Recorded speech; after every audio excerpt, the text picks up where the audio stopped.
Welcome to the Lightworker podcast. I am your host, Natalie Ubl Grant. I am a lightworker, a meditation facilitator, Reiki master, and a health and wellness enthusiast who thrives on helping people. Connection is my superpower, and I just love bringing people to a space where transformation can occur. Are you looking for information on being a lightworker? Are you a lightworker and just love collecting knowledge from other lightworkers?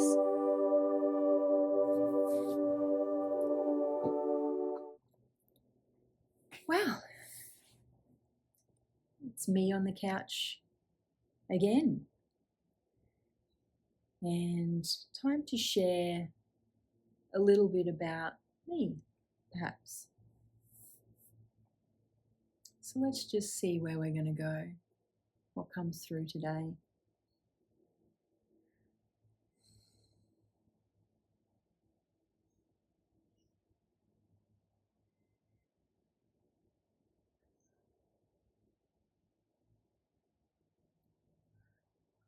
So I was sitting this morning, as I do, on my balcony and watching the beautiful birds that fly in and out of the trees that are out the window, and just watching the freedom that they have as they dance from branch to branch and gathering their food. And it's always a really relaxing part of my day to just sit and to observe nature. I actually get a lot out of that. It helps me really regulate my nervous system. It helps me to really get connected to the now moment. And I always feel better when I start my day that way. So I was reflecting that it's something that I've done most of my life, is go outside in nature. That being up a tree as a kid felt like freedom for me.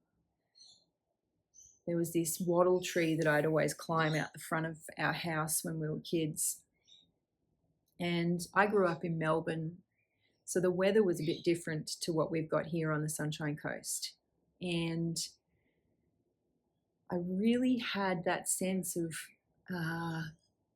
when you're at the very top of the tree and you're swaying with the wind, you do feel that sense of freedom. When at the top of this tree, I could see out across the roof of the house out into the distance. And what I love about where I live now is I sit in the treetops, and when you look out over the balcony, I can see out into the distance. And when I'm in these elevated positions and being able to see out over the top, particularly of tree, mountainous terrain, I get this feeling that happens in my heart of freedom, of spaciousness, of openness. And it's an addictive feeling. And then having that connection to the trees has been very nourishing for my body. And when I was a kid, I'd always get around barefoot, and I'd have mum screaming at me, put some shoes on, you're going to catch your death or catch a cold or whatever. And it was quite interesting because I never used to be able to, actually, my feet never felt cold. I was always quite warm as a kid. So running around barefoot on rocks and dirt and tearing around the backyard was a very normal experience for me. So being barefoot on the earth was my happy place. And we'd often come for a holiday to Queensland, and I could never understand why we kept going back to Melbourne.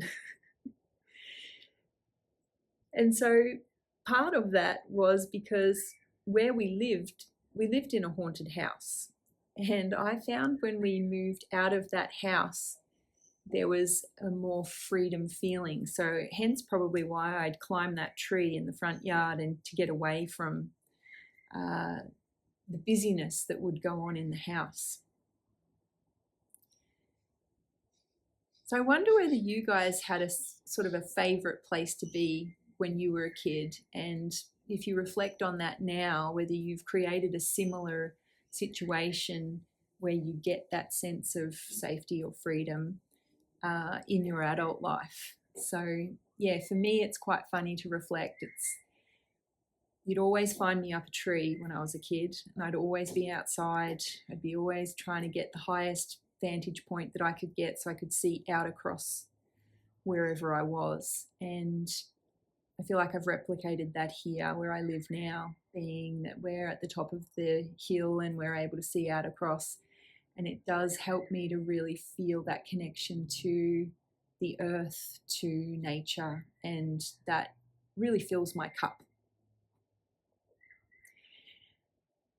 So, but to the ghosty stuff, I thought I'd have a chat about that. And just to give you a bit of an idea of where this sort of stuff all began for me. So when I was younger, I think I was a bit weird. I didn't know that I was weird at the time, but on reflection and speaking to some of my friends from those days, it was pointed out that maybe it was a bit different to how everybody else saw the reality. But often I would stand in my wardrobe in the house that we used to live in, and I'd be talking to someone or something that I could hear in my head. I couldn't necessarily see with my eyes, but I could hear them talking to me, and I'd be talking back and answering them. And often of a night time, those presences were magnified or more noticeable. And so sometimes I'd actually see those beings or people that were standing in the room with me. And as a child, it was scary. It was scary because what I was seeing and perceiving, and then when I would share that with the adults, it wasn't validated. So I wasn't given any tools to help navigate that situation. I was promptly told that I have a good imagination and that I should stop telling stories and stop making things up. And it would put me into confusion most of the time, because for me it felt like a very real experience, and for the adults, from their perspective, which I can see now, I could see how they would think that I'm making something up. But fast forward to when I had kids myself, and they were starting to present the same way that I did when I was younger, and come to me and telling me that there are monsters under the bed, and that there's someone standing in their room, or there's someone in the mirror looking at them.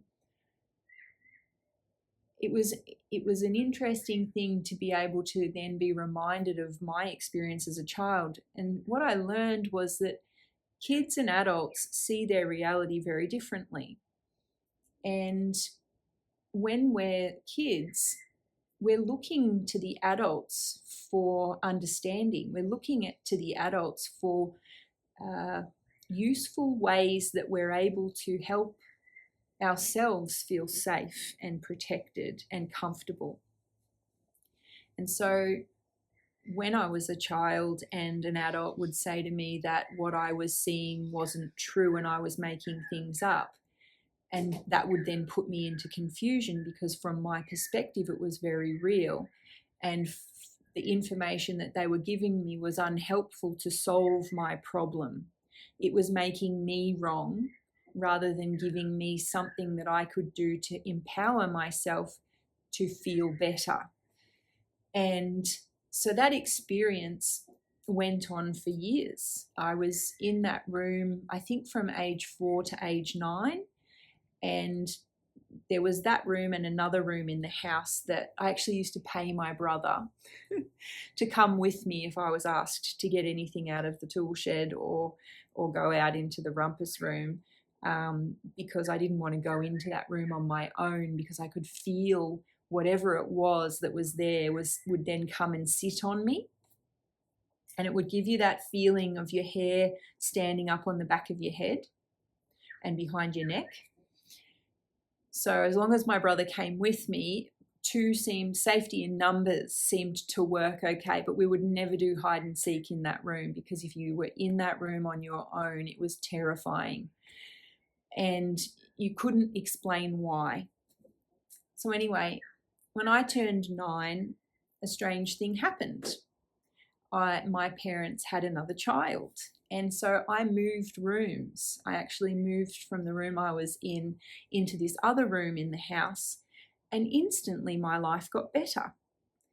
You see, prior to moving into this new room, I didn't sleep a lot at night, so I was tired, because at night time was when they all wanted to talk to me. These, what I came to find out later, are ghosts and entities that were looking for my help because I could sense them, but I didn't have an adult that could help me to make it, to take the fear out of it and give me a productive tool that I could use that would help these ghosts. So anyway, I left that room and I went into this other room, which turns out wasn't haunted. And my life got better. I slept better. I found that I wasn't talking to anybody in the cupboard, and that of a night time, I wasn't being woken up to something talking to me, or moving the bed, or pulling on my bed sheets. So I slept, and it was amazing. I had a great sleep, and then my life got better. And it was only if I went into the rumpus room or into this other room that I felt that the hair stand on the back of your neck. And because I didn't have any guidance around what to do with this stuff, I kind of just shelved it. Didn't think anything of it. And then there was a time where my brother and I could actually see these entities that were in our garage or carport. And we were both describing the same thing to make sure that we were seeing the same thing. And we went, it was one of us woke the other one up to say, I can hear something in the garage. And we were there looking out the window, and we could clearly see these ghosts that were there. So we went and actually got our dad. And, you know, it was one of those moments where we almost thought that he believed us.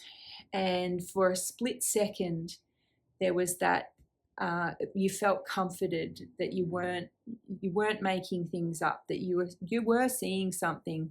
You couldn't explain it, but there was an adult that actually believed you. Anyway, so he ran outside in his nightie or underwear, whatever he was, the sleeping attire, and he jumped in the air and went rah. And both my brother and I looked at each other, and we knew, it's like our hearts sunk. And we knew that he was taking the piss, for want of a better word. And I'm sure that was done completely innocently and not wanting to cause harm or anything like that. But what it did for me, I can't speak for my brother, but it didn't validate what we felt was true in that moment. And it didn't help us to feel empowered. It actually made me feel worse, like I was crazy and that I was being made fun of. So having those experiences as a child, we then continued on, and you become a teenager, and then you sort of get to hear haunted ghost stories, and then we'd started to watch horror movies and things like that. And I actually delved for a long period of time into horror movies to try and make sense of some of the weird situations that I would find myself in, and the visitations that would happen of a night time. And though they didn't happen in the room that I was staying in, this would happen in other people's houses. I'd have ghosts or entities taking bed sheets off me or trying to talk to me while I'm sleeping. And so for me, that was terrifying, because you've watched all the movies, and then you've got this fear response in your body that's telling you that this thing's going to come and get you. And all the movies give you the evidence that that's what's going to happen. So anyway, fast forward to when it was my turn to be a mum. and when I realized that my kids could see all of this stuff that I was able to see as a kid. And I decided to do my very best to educate myself on something that I knew nothing about. And that path led me to learning Reiki level 2. I'd already had level 1, but the level 2 Reiki from my teacher, he was able to give me some very useful tools that I could then go home and test and measure with my kids who could see things and see if we could get a result. So using the Reiki symbols in level 2, you get shown how to energetically clear a space. And that progressed on to being able to help cross entities and ghosts over, so that would then, rather than evict them with smudge and tell them to wait outside, what that would do would be to return them to their origin. And actually we actually learned how to communicate with spirit through practicing that, and having my kids there and asking them, what can you see, and then would you like to do this together, and let's help this ghost to go back to the light, or help this reptilian to go back to its dimension of origin, and to try and make it so it's not scary, and see if we were getting results. So by validating that the kids were actually experiencing something, and then here's a tool we can use to actually provide an answer to feeling better, but also to address the feelings at the time, became very important. So why I want to share this is because as we evolve as humans, we're starting to come to realize that there are energies that we can't see with our eyes, and not all humans can see them, because it depends on what frequency your body is vibrating at, depends on whether it's available to you or not, depends if it's your path to learn about this stuff or not. So for some people that will hear this video, entities and ghosts will be very not real to you. And for others, it's your everyday life. And so my path to learning about all of this stuff has been constantly prompting me towards, let's take the fear out of it. Let's see it as an ascension tool. Let's see it as a way that we can become more personally responsible for our own energy, and we can become more personally responsible for the thoughts that we give permission to. And we can start understanding that even in the thought field, there are offers being dropped in, and potentially when we don't know that that plane exists, we potentially are being used as puppets to do the bidding of some of these ghosts and entities, until we learn that actually I get the choice to do it or not do it. And the only way to do that was to become more and more present, which is why I valued the teachings from Reiki so much, was because it gave me a very simple practice to stay present, so I could observe my now moment, and I could see what's going on in my now moment with my eyes, with my knowing, with my hearing, with my senses. And by utilizing all 5 senses, I was starting to pick up on intuitive prompts that were happening around the house. So an example of one of the factors that pushed me to going and learning was, I had this battery operated toy that I got from the op shop, and it was a ball machine. You put the ball in and it danced around with music, and the ball went through a slide and whatever and came out the other end, and then you'd pick the ball up and you put it in again. It's perfect for like a 1-year-old to play with. Anyway, once I got the toy, it was within a couple of days, the toy would go off in the middle of the night. And what it needed you to actually push a ball in for this thing to go off, or press a button. So I pulled the batteries out because I thought, oh, well, maybe the thing's faulty or whatever. You listen to the thought in your head that's the logical explanation, and you go along with that and you test and measure it. So I took the batteries out. The next night, the toy went off without the batteries in it. And I remember I took the batteries out, so I went out to check that someone else hadn't put batteries back into it. And the thing was still going off.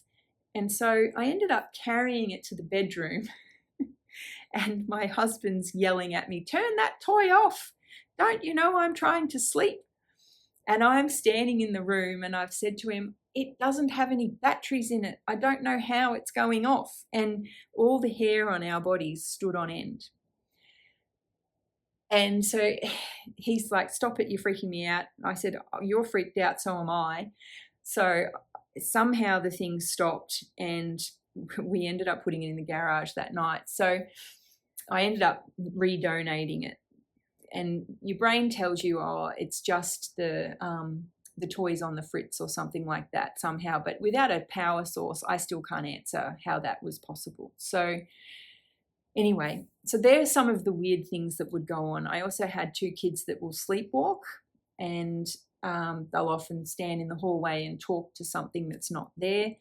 And so there were some weird things that were going on. And then with bringing the learnings that I got from learning Reiki too, I was able to actually completely change how the house was with the kids. We crossed the entities over, we cleared the space. The kids helped me with that, and we ended up being able to create a really peaceful environment. But there was a period of time there where, you know, entities and ghosts would come quite a bit. And at the time I would joke and say, well, they've all figured out that we can help them, so they're all coming so we can help. And to a certain degree that is true, and what a lot of people report happens when they first learn the how to cross stuff over and how to help, how to do your own cleaning, right? Clear your own house, clear the people, and make sure that you are in your sovereignty and you're not being used as a puppet and you're not having ghosts talk to you when you don't want them to, right? So when you start practicing this stuff, you have a period of time where there's a lot, it becomes a lot, there's a lot that come to you, but all of that time, while that's happening, you're learning what needs to go where, you're learning what's there that you can't see with your eyes, but you know is there with your internal intuition, and then doing something about it to then get a result. But all of it is designed to take the fear away, to empower the person, which I felt empowered, which I didn't feel empowered when I was a child and someone told me that I'm making stuff up. As an adult, I felt empowered, and then I was able to give these tools to the kids so they could feel empowered, and then they would be able to send the monster that was under their bed to the light. And yes, for a long period of time, I helped them with that so that they felt supported.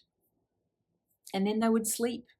They would sleep the whole night through, and the house was peaceful. So I had enough proof and evidence that it was working, and so I didn't really care whether it was true or not, right? I just knew that I'm willing to try anything at this point if we can all get better sleep and if the kids can feel safe in their own home.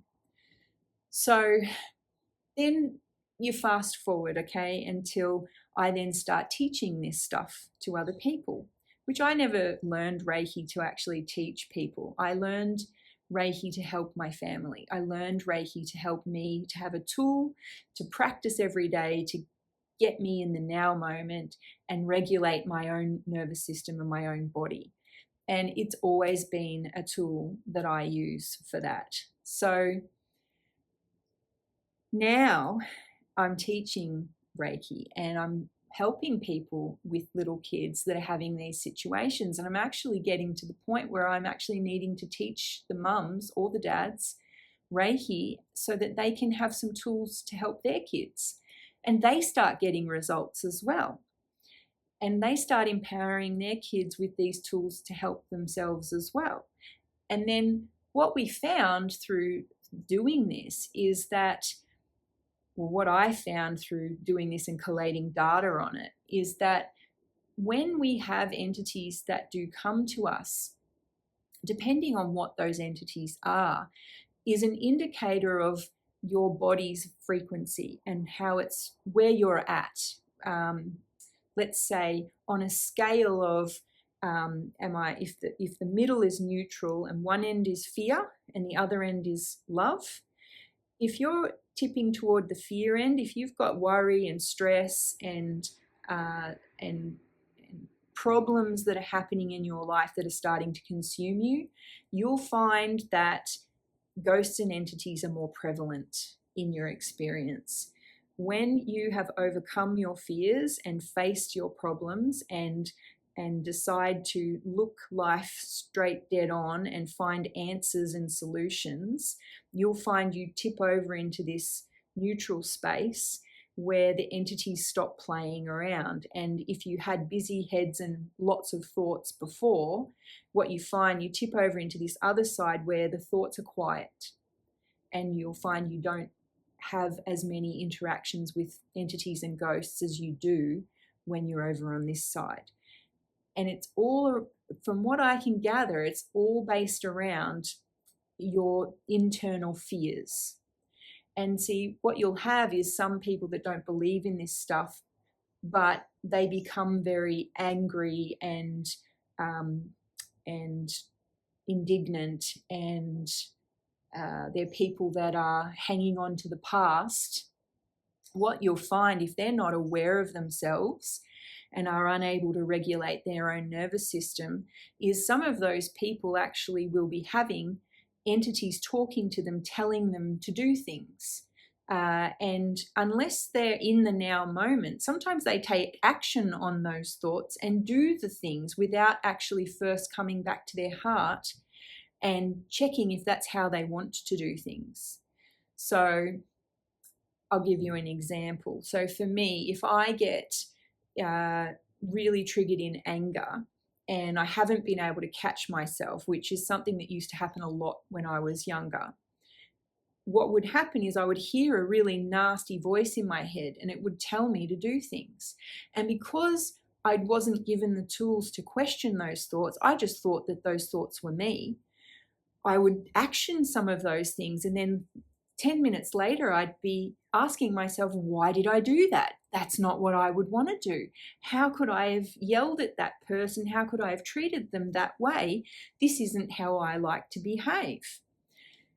See, because that's where I'm in that lower frequency, right? I'm not neutral anymore. I'm unable to hold the neutrality, and I've dipped down into the fear response. Now, science will give you the fight or flight as the why. So we go into fight or flight, and we have our reptile brain takes over. And when our reptile brain is in charge, we tend to do things that we might not do if we were, our nervous system was regulated, all right? When we're in that space and those low frequencies, we are susceptible to these ghosts and entities talking to us. And without being able to pause, take a breath, come back into the now moment, if we just listen to that voice and then take action on that voice, we give permission to these things. And it's really an interesting thing to consider. I'm not saying that it's going to be true for everyone, but it's an interesting thing to consider in those moments when you're having a big reaction to something. What would happen if you just paused? Right now, you might be angry, you might be sad, you might be anxious, you might be frustrated, whatever the feeling is. It's a perfect time to start just monitoring your thoughts and checking them if they are actually what you want and what you would normally think. Because if we want to get into a space where we're in that love frequency where there's no thoughts, we have to first face what's happening over here in the fear response. We have to first get clear on what are the thoughts that are mine that I believe to be true and want to take action on. And that takes practice. So I found it really helpful when I learned this Reiki 2 stuff to just start utilizing this as a tool to check, is that thought mine? Oh, no, it's not. It's a ghost. I'm going to send that ghost to the light. Perfect. And when I send that ghost to the light, it's giving a permanent solution to that ghost because they're living in the in-between world, right? Ghosts, entities, entity is just a blanket term for all of the things that are non-physical, right? So it's the word entity actually in the dictionary means a thing with distinct and independent existence, a thing with distinct and independent existence. So It's not, you need to pause if you have a reaction that's fear-based around just that word, because a house is an entity. I am an entity. A business is an entity. You get my drift? So it's something we can pick up on that's other than us. And just because it's not in a physical body doesn't mean that it's not there.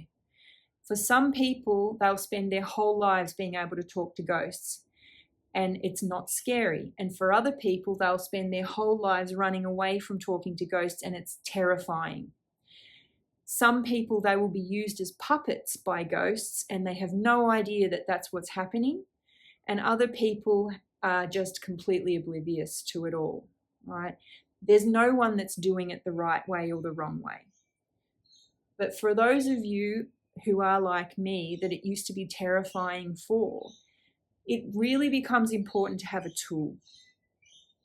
So I found that with the information I learned in a Reiki level 2 class, in the lineage that I now teach, I found I got the tools I needed, and then I was able to test and measure them and get a result. And then I've been able to, once I became a teacher, share that same information with so many other people, and they've been able to test and measure it and get a result. And for those that it doesn't align with, I just simply ask them to shelve that information. But if you ever come across somebody who it is very true for them, the worst thing that you can do is tell them that they're crazy or they're making something up. Because when you do that, you are being unhelpful. And I know from my perspective, it would have been much more helpful if I had somebody who would just listen and then ask me what I wanted to do to make the situation better for myself. And just sit there and hear me out as a child. That would have been a lot more helpful. Now, I'm really grateful for the experience I had as a child with the parents that I had, because then with that experience, I have then been able to take that, and then I've been able to offer my kids something slightly different. And I'm sure that where I've managed to not get it correct, they will then help the next generation. Okay? So I just know that each step of the way, we are getting better and better at being human beings, and better at actually helping people overcome their fears. The more we can just hear them out. And if we don't have an answer, we go looking for the answer. Because there are 8 billion people on this planet with 8 billion different experiences, and we can all learn something from each other if we're willing to hear each other out. For me, the goal is to sit in the love, as to operate from that loving frequency, and to face every fear that comes up in my field and figure out a way that I can feel better to overcome that fear. And sometimes that means I'm going to have a stressful day. Sometimes that's going to mean I'm going to have to face my own demons or demons that other people bring through, right? And yes, those energies are just very depressed entities that need help as well. Love and compassion is the key. And so we've just got to get to the point where we're willing to let each other have the experiences that they have, hold space for their feelings, and then help them to figure out what they need to do to help themselves feel better. And then when we can do that, change happens very quickly. So if you're dealing with ghosts and entities, if you're scared of them, if you want more information about them and how to work with them in an unscary way, reach out and get in touch. I would love to guide you through connecting you to your own innate abilities, to your own intuition, to be able to connect to your birthright for making your own choices for what's right for you. The way that I share Reiki is geared for that to be so. I'm not here to preach to you and tell you what to do. I'm here to give you some tools that I know worked for me, and my offer to you is that you give them a go and see if they help you. So if it's something that you're interested in, reach out, get in touch. If you go to my website, lightofwellness.com, and go onto the home page. There's a click link there that you can connect with me. Either give me a call, send me an email, or book an appointment and let's get together and chat. If you want to learn Reiki, get in touch and I'd love to set up a class for you that suits you. I absolutely love teaching Reiki now. I've helped hundreds and hundreds of people on their own journey of empowering themselves, of learning how to better navigate the reality that they're in. And if you're looking for guidance, I'm here to help you. Thank you for listening. I appreciate that you're in this far, and we'll see you next week for another episode of the Lightworker podcast. See you then.